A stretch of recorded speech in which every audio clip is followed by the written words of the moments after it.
अवधूत चिंतन श्री गुरुदेव दत्त श्री स्वामी समर्थ। आजच्या व्हिडिओमध्ये आपण बघणार आहोत जेवणाचे काही नियम। तुम्हाला माहिती आहे की आजकाल आपल्याला कसं झालंय ना, आपण इतके बिझी झालो आहोत की सकाळी आपल्याला ऑफिसला जायचंय किंवा कुठल्याही कामाला जायचंय तर आपण फटाफटा खातो आणि त्याचबरोबर समजा दुपारची ड्युटी असली किंवा नाईटची ड्युटी असली तर आपण पटपट जेवतो, घाईघाईत जेवतो, एक घास खातो, मग इकडे फिरतो, मग ते करतो। म्हणजे अशा वेळेस आहे ना, आणि त्याचबरोबर मुलांना पण आजकाल अशी सवय लागलेली आहे की एका जागेवर बसून ते जेवत नाहीत, टीव्ही समोर बसून जेवायचं असतं किंवा अभ्यास करताना जेवतात, काही असू दे, म्हणजे वेगळ्या वेगळ्या पद्धतीने आजकाल गोष्टी झालेल्या आहेत।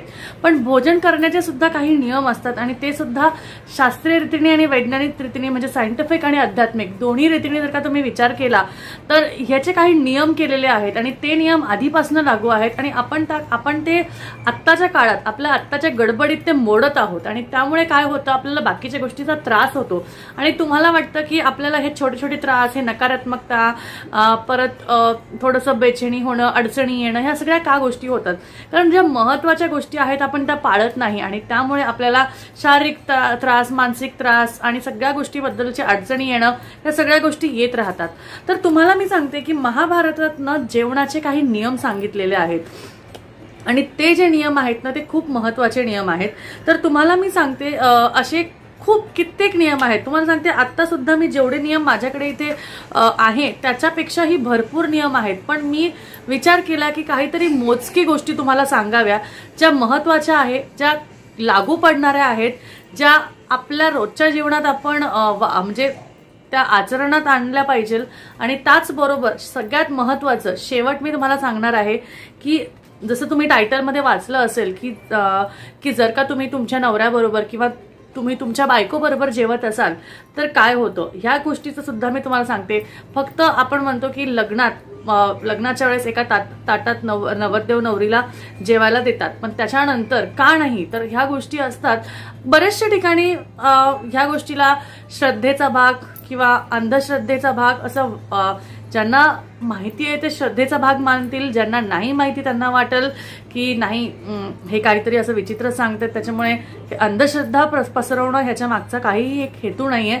पण ह्याच्यानी एक सायंटिफिक रीते तुम्हाला त्याच्यातनं एक नुकसान होऊ शकतं, फायदा तर चांगलीच गोष्ट आहे आणि त्यामुळे मी तुम्हाला ह्या गोष्टी सांगते आणि तुम्हाला सांगते की जे लोक ह्या गोष्टींचं पालन करतात ते आरोग्यानेही चांगले राहतात, सुख समृद्धी त्यांच्या घरात नांदते, धनधान्याने भरलेले राहतात आणि त्याचबरोबर त्यांची संपत्ती त्यांना पुरून उरते। त्यामुळे तुम्हाला नक्कीच ह्या जेवणाचे, कारण आपण म्हणतो ना अन्नपूर्णा माता, जर का आपण तिचं जेवढं रिस्पेक्ट केलं तेवढं तिला जेवढा तुम्ही महत्त्व देणार तेवढी ती तुमच्या घरात भरभरून बरकत आणणार। त्यामुळे नक्कीच तुम्ही ह्या गोष्टींना लक्षात घ्या। त्याचबरोबर तुम्हाला मी सांगते की ह्या गोष्टी जसं मी तुम्हाला सांगितलं की शास्त्रीय रीतीने आणि आध्यात्मिक रीतीने दोन्ही रीतीने ह्या गोष्टी पाळल्याच पाहिजे, तर त्या खूप महत्त्वाच्या आहेत। त्याचबरोबर नियमाचे पालन केल्याने सुद्धा तुम्हाला देवी देवतांचे, जसं तर तुम्हाला माहिती आहे आपण स्वामींचे भक्त आहोत, स्वामींना कुठल्याही गोष्टी चुकीच्या पद्धतीने केलेल्या चालत नाही। त्यात अन्नाचा सुद्धा तुम्ही रिस्पेक्ट केला नाही, त्याचेही सुद्धा तुम्ही म्हणजे समजा तुम्ही उष्ट ठेवलं, अन्न फेकून देणं, ह्या सगळ्या गोष्टी जर का केल्या तर त्या सुद्धा त्यांना आवडत नाही। त्यामुळे तुम्ही कितीही त्यांची सेवा करा तरी सुद्धा ते तुमच्याकडे येणार नाही, कारण तुम्ही अशा गोष्टी करतात। त्यामुळे काही नियम आपल्याला पाळावे लागतात आणि त्याचबरोबर ह्या सगळ्या गोष्टींनी तुमच्या घरात भरभराट होते आणि त्याचबरोबर तुम्हाला सुख समृद्धी लाभते आणि तुमचं जे जीवन आहे ते सुरळीत चालतं।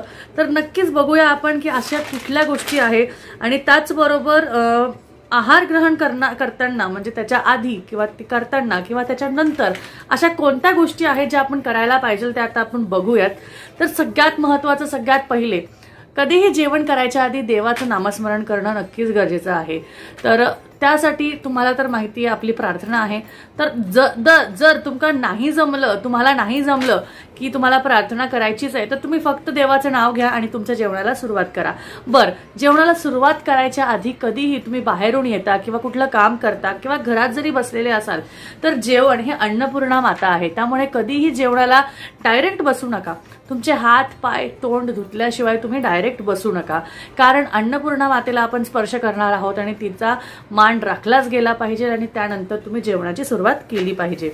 त्याचबरोबर उत्तरेकडे आणि पूर्वेकडे तोंड करून कधीही बसावे, दक्षिणेकडे आणि पश्चिमेकडे तोंड करून बसू नये, कारण त्याने तुमच्या रक्तप्रवाहाला त्रास होऊ शकतो आणि जे जेवण तुम्ही जेवणार त्याच्याने तुमच्या पचनक्रियेला सुद्धा त्रास होऊ शकतो. हे झाला सायंटिफिक वे. आणि त्याचबरोबर जर का तुम्ही आध्यात्मिक वेळेने विचार केला तर पश्चिमेकडे आणि दक्षिणेकडे तोंड करून जेवल्याने ते जेवण राक्षसी योनीत जातं आणि ते जेवण आपल्याला आपल्या मार्गी लागत नाही आणि आपल्याला त्याचा त्रास होऊ शकतो. तर ह्या दोन्ही वेळेमध्ये तुम्हाला सांगितलं.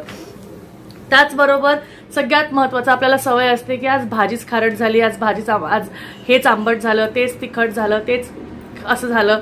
तर अशा वेळेस सगळ्यात महत्त्वाचं जे खूप खूप खूप महत्त्वाचं आहे की जेवताना जमल्यास मौन व्रत पाळावे.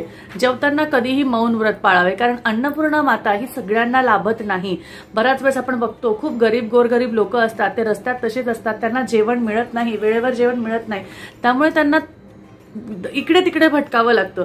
पण आपल्याला अगदी अन्नपूर्णा मातेची बरकत असल्यामुळे आपल्याला ते वेळोवेळी मिळतं आणि आपण तिचा आदर करावा. त्यामुळे नक्कीच तुम्ही जेवताना कधीही असं बडबड करू नये, गप्पा गोष्टी करू नये, याचं त्याचं उणं काढू नये आणि त्यावेळेस मौन व्रत पाळून शांततेत जेवण करावं, कारण ह्याने अन्नपूर्णा मातेचा रिस्पेक्ट राहतो. त्याचबरोबर तिला तिचा मान मिळतो आणि त्यानुसार तुम्हालाही ते लाभते. सगळ्यात महत्त्वाचं एक गोष्ट अजून असते की बऱ्याच वेळेस घरात भांडणं कटकटी होतात आणि अशा वेळेस ताटावरनं उठून जाणं किंवा जेवणातल्या ताटातलं भराभरा खाणं, रागारागाने खाणं, संतापणं आणि ताट ओलांडून देणं किंवा ताट झटकून देणं असल्या गोष्टी कधीच करू नये. ह्याने तुमच्या घरात जे धनधान्याचा तुटवडा होऊ शकतो आणि त्याचबरोबर अन्नपूर्णा मातेचं अपमान होतं आणि ती तुमच्या घरात यायला कमी करते. त्यामुळे नक्कीच या गोष्टी तुम्ही टाळा आणि ह्या गोष्टी कधीच करू नका. त्याचबरोबर बऱ्याच वेळेस आपण बघतो की बऱ्याचशा लोकांना घाईघाईत जेवायची फार सवय असते आणि त्या घाईघाईत जेवताना काय होतं, त्यांच्या तोंडाचा बरा आवाज येतो आणि त्या तोंडाच्या आवाजाने काय होतं, त्या जेवणाचा अपमान होतो आणि त्या जेवणाचा अपमान झाल्यामुळे अन्नपूर्णा मातेचाही अपमान होतो. त्यामुळे कधीही जेवताना तोंडाचा आवाज करू नये, हे सगळ्यात महत्त्वाची गोष्ट आहे. याची काळजी तुम्ही नक्कीच घ्या. त्याचबरोबर सर्वात महत्त्वाचं जे आहे की सगळ्यांबरोबर एकत्र जेवा. आणि ह्याच्या आधीच मी म्हणजे तुम्हाला सांगणार आहे याच्यानंतर की आपण सगळ्यांबरोबर तर एकत्र जेवायचंच आहे. कधीही एक तुम्हाला वेळ नसेल, तुमच्या ऑफिसची वेळ असेल, तुम्ही काही कोणतीही वेळ असेल, पण दिवसातनं एक असा वेळ काढा ज्या वेळेस तुम्ही सगळ्यांबरोबर एकत्र जेवणार आहे. आणि सगळ्यांबरोबर एकत्र जेवण करून तुमच्या घरातल्या गप्पा गोष्टी करा. त्या पण थोडक्यात करा, पण घरातल्या करा. एकमेकांशी आनंदी खेळत तुमचं जेवण करा. त्याचबरोबर सर्वात महत्त्वाचं जे मी तुम्हाला सांगणार होते की पती पत्नींनी एकत्र कधीच एका ताटात जेवू नये असं म्हटलं जातं, कारण जे पती पत्नी एका ताटात जेवतात त्या ताटातले अन्न पदार्थ किंवा त्या ताटातले जे जेवण असतं ते मादक पदार्थ होतात. मादक म्हणजे जे आपण ग्रहण करायला नाही पाहिजे, म्हणजे ज्याला काही अर्थ नाहीये असे पदार्थ ते बनतात आणि त्यांनी पती पत्नीच्या नात्यामध्ये त्रास होऊ शकतो आणि त्यामध्ये कलह येऊ शकते. त्यामुळे पती पत्नीने एका ताटात जेवण केलं तर असं म्हणतात की प्रेम वाढतं. नक्कीच वाढत असेल, ज्यांच्या याच्यात वाढत असेल त्यांची म्हणजे मी त्याबद्दल काही बोलू शकत नाही, पण असं म्हटलं जातं की लग्न झाल्यावर जेव्हा एकत्र लग्न होतं तेव्हा एकत्र जेवायला देतात, पण लग्न झाल्यावर एका ताटात जेवू नये. त्याचबरोबर अजून एक गोष्ट अशी म्हटली जाते की मुलाची मुंज झाल्यावर कधीही मुलांनी आणि आईने एकत्र ताटात जेवू नये.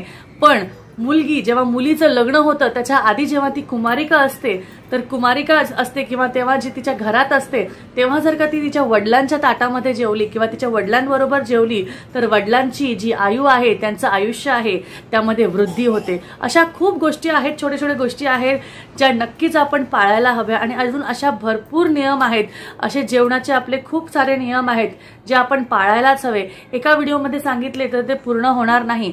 असे तुम्हाला अजून माझ्याकडे भरपूर आहेत जे मी तुम्हाला आत्ता ह्या व्हिडिओमध्ये सांगू शकत नाही, कारण व्हिडिओ ऑलरेडी खूप मोठा झालेला आहे. त्यामुळे नक्कीच मी पुढच्या वेळेस तुमच्यासाठी अजूनही नियम घेऊन येईल. यातले तुम्ही जे नियम पाळत असाल तर खूपच चांगली गोष्ट आहे आणि एखादे नियम जर का तुमच्या हाताने तुटले जात असतील किंवा तुम्हाला जमत नसतील तर ते पाळायचा प्रयत्न नक्कीच करा. तर भेटूया अजून एक मस्त आणि छान व्हिडिओमध्ये. तोपर्यंत काळजी घ्या. असेच आपले व्हिडिओ बघत राहा. व्हिडिओ आवडल्यास नक्कीच लाईक करा, चॅनलला सबस्क्राईब करा. भेटूया परत एकदा. श्री स्वामी समर्थ. जय जय स्वामी समर्थ.